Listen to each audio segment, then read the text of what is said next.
Hey everyone, this is David. Welcome back behind the velvet rope. Let's just get right into it because we're here with Sarah Farasia. David, how are you? Oh, What's going on with you?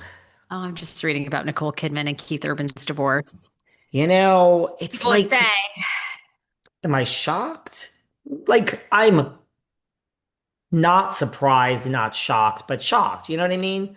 really? Again, well, like, I go back to Rinna and Harry, and I go back to Kevin Bacon and Kara Sedgwick, who like profess their love for each other in public every minute.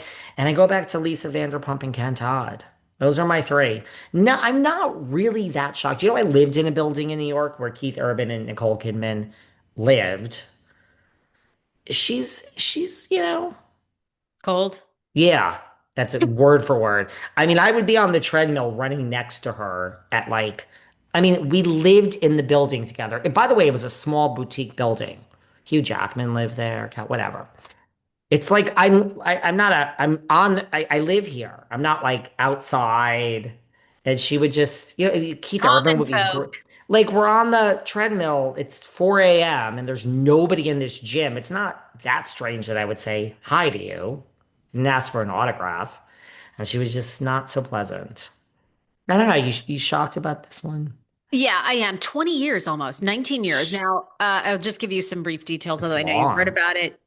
According to friends, Keith had hinted at a separation even a year ago, gave a bombshell emotional speech at the AFI Lifetime Achievement Awards. I don't know if anyone remembers this in April 2024. And he talked about the time that he nearly, quote, blew up their relationship.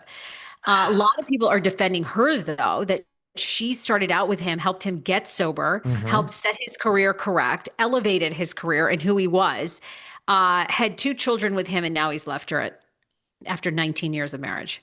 Well, a couple of things are brewing here. First of all, it will be very interesting to see. Well, first of all, I mean, she's very close with Deborah Lee and Hugh. I mean, it's her and Deborah Lee could go out on the town.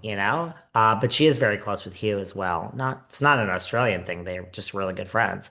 Um, it would be interesting, right? Let's see if Keith, she's 58 and he's 57. What is he going to end up with a young, little thing now? And you know what's so funny? So many people, I Probably. think the 50s is when I think you look ahead and you could live to 100. Look at Dick Van Dyke, 99 at the gym. Eileen Davidson's, father-in-law, RHOBH, shout out. You 50 something, you could be almost middle age, but you could be looking at, 20 years left. So I think when any of us could go at any time, but I think when you're in your 50s, I mean, look, them and Kyle and Dorit and lots of people reset life in the 50s. Well, those two are about to. And apparently she did not want this divorce. She fought, she's Really? fighting. Well, that's what, the rumors are Wow. that she didn't want this divorce. She's been fighting for the two of them to stay together, but he has had it. He wants out. They're both Australian, But so I thought it was why? pretty Do we fun. know why he's bored? He's overwhelmed. He can't live up to her fame. I mean, he's very famous too. Um, Like what's the reason here?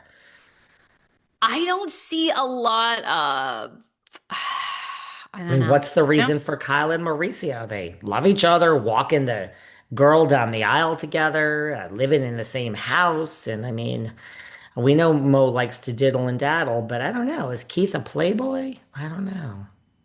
I don't know. Well, Keith has a lot of demons too. Addiction. All Hmm. the girls are older. I don't know.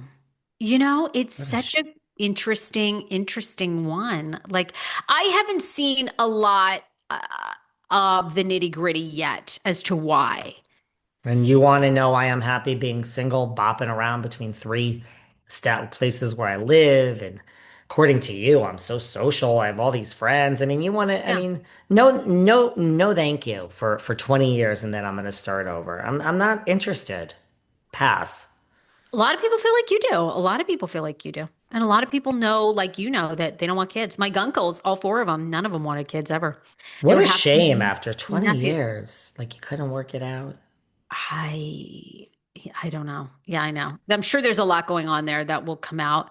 And maybe she is very cold. But a lot of people seem to be Team Nicole. Like she stood by him when this man had a lot. She I think his did. career was kind of in the toilet when they sort of met. And now he's American Idol judge. He's sober, Mm. record producing. I don't know. I don't know, but you never know what's going on in someone's marriage. Call Deborah Lee, have a night out on the town. There's another divorce we need to talk about. Who's? Well, you kind of alluded to it in our last show, and I've gone and listened to some audio. Again, between the two of us, this is a serious podcast, guys. We do research, but there's a divorce between Lala and Scheana, which you did bring up last time. Oh, But I've now delved into the audio of Lala. Now, uh, look, Scheana posted the book. And she said, you're really finding out who your friends are. This is a few weeks ago with this whole book and blah, blah, blah. And really everything you said last time, but I kind of broke it down. And Lala is like, look, I mean, the real problem I have with this is that you didn't need to take it to the streets. We're not on a TV show. She's on the Valley, Lala, but we're not on a TV show. So this is like a real friendship. Like, I didn't buy a house next to you because I thought that would be fun. That means I fuck with you. I fuck with you hard. Meaning, like, you're in the inner circle. Like, you didn't need to take this to the streets. I kind of am Team Lala on all of this, FYI. And we could have worked this out. I've had some public feuds, and I say that's why nobody's a friend. When you do it in the public, it's not a friend. It's not a real, I've known you since high school friend. Although look at Marge and Laura, those 40-year friends, they fell out. Anyway, so Lala's like, I wasn't mad, but now I'm mad. Let me be very clear. Summer Moon and Ocean can play together anytime they want. That is my first priority. But I'm telling you, we're in a strange place. There was a shift. And I love her. I love her. I'm very disappointed. Yes, I took notes, Sarah. And she put this in the press and she's out there saying I didn't post the book. Well, what she's not telling you is all the times I sat in a car at a back alley while she was crying and these things were happening to her in the book. Who was in the car with you listening to you? Not on camera, not on Instagram, an actual real friend. And she's also not telling you about the message I sent her, telling her how proud I was that she made the New York Times bestseller list. Do you know how hard that is to make the New York Times bestseller list? And nothing is good enough for Scheana. She will never be happy. She'll never be oh, happy. I could see that. Okay. Yep. I Oh, can you like this one. See, I'm saving you listening to this whole thing. And let me tell you something. I have done a lot of soul searching in the past 2 years since the end of Vanderpump Rules. And I've had to take account for my part in all that stuff, like implying all the stuff that went on with Ariana and this and that. And it hasn't been, and I don't want to do soul searching and take my part. And I beg Sheena.